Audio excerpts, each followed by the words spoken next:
राष्ट्रीय पिछड़ा वर्ग मोर्चा के राष्ट्रीय अध्यक्ष माननीय चौधरी विकास पटेल सर जी के द्वारा जो चरणबद्ध घोषित आंदोलन है 3 चरणों में महिला आरक्षण को लेकर, उसके दूसरे चरण का आंदोलन था धरना प्रदर्शन और ज्ञापन देना। तो धरना प्रदर्शन तो हम संख्या के हिसाब से नहीं कर पाए, लेकिन हमने जिलाधिकारी महोदय जी को ज्ञापन पत्र दिया और इस ज्ञापन पत्र में क्या लिखा हुआ है महिलाओं के लिए, ये मैं पढ़ के सुनाता हूँ। विषय महिला आरक्षण में आरएसएस बीजेपी की केंद्र सरकार द्वारा ओबीसी के साथ धोखेबाजी करने के विरोध में राष्ट्रीय पिछड़ा वर्ग मोर्चा के आह्वान पर राष्ट्रव्यापी चरणबद्ध आंदोलन महामहिम के तहत ज्ञापन। महामहिम देश में हजारों साल से व्याप्त ब्राह्मणवादी वर्ण एवं जाति व्यवस्था के कारण SC ST OBC समाज को काफ़ी पीछे कर दिया गया है। इसलिए संविधान में OBC SC ST समाज को राष्ट्र की मुख्य धारा में लाने के लिए विशेष प्रावधान के तहत आरक्षण व्यवस्था लागू की गई है।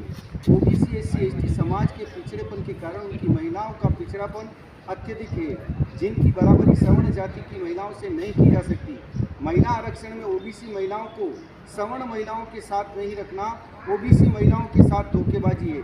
इससे OBC महिलाओं के प्रतिनिधित्व करने का मौका नहीं मिलेगा और महिला आरक्षण के नाम पर केवल सवर्ण महिलाओं को ही फायदा होगा। इसलिए OBC और SC ST महिलाओं को अलग से उनकी संख्या के अनुपात में सीटें आरक्षित करना ही न्याय संगत है, लेकिन केंद्र सरकार द्वारा OBC की महिलाओं के लिए संख्या के अनुपात में अलग से सीटें आरक्षित न करना OBC के साथ धोखेबाजी है। इसके साथ ही जॉइंट इलेक्टोरेट के तहत महिला आरक्षण लागू करने से महिलाओं के स्वतंत्र प्रतिनिधित्व चुनकर नहीं जा पाएंगे। जिस प्रकार से SC ST के जॉइंट इलेक्टोरेट के तहत मिले पॉलिटिकल रिजर्वेशन से SC ST के भी स्वतंत्र प्रतिनिधित्व चुनकर नहीं जा पा रहे हैं और वह अपनी पार्टी मुखिया की मर्जी के ऊपर निर्भर हैं और SC ST पर हो रहे अन्याय अत्याचार के खिलाफ पार्टी की मर्जी के बगैर बोल भी नहीं सकते।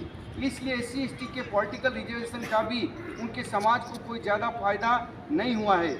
महिला आरक्षण की स्थिति भी इसी प्रकार की न हो, इसके लिए महिला आरक्षण को सेपरेट इलेक्टोरेट के तहत लागू किया जाना चाहिए। उपरोक्त के संदर्भ में हम लोग आपसे निम्नलिखित मांग करते हैं। मांग नंबर 1, महिला आरक्षण के अंतर्गत OBC महिलाओं को संख्या के अनुपात में सीटें आरक्षित की जाए। मांग नंबर 2, महिला आरक्षण के अंतर्गत SC ST OBC के आरक्षण को भी सेपरेट इलेक्टोरेट के साथ लागू किया जाए। मांग नंबर 3 है, OBC समाज को पॉलिटिकल रिजर्वेशन लागू नहीं किया गया है, इसलिए हमारी मांग है कि OBC को संख्या के अनुपात में सेपरेट इलेक्टोरेट के साथ आरक्षण लागू किया जाए।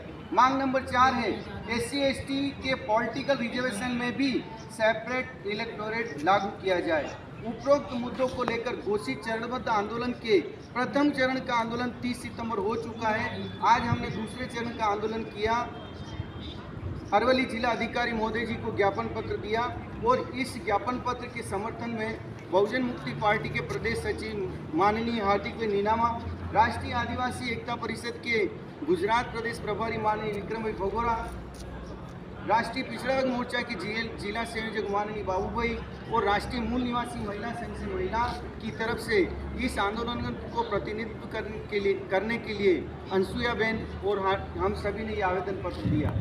आप सभी ने इस ज्ञापन पत्र में जो लिखा हुआ है उसके हिसाब से हमको रैली करनी चाहिए। तो 17 सितंबर को तीसरे चरण का आंदोलन है कि हम रैली करें मोटी संख्या में, ताकि हमारे लोग जागरूक हों और ये मनुवादी सरकारें हमारे विरोध में फैसले लेके आ रही हैं। कोई बात नहीं, एक रास्ता है आंदोलन का, वो हम करेंगे। आप सभी ने मेरी बात ध्यानपूर्वक सुनी, उसके लिए धन्यवाद, आभार। जय जोहार, जय मूल निवासी, जय भीम सर, जय भीम।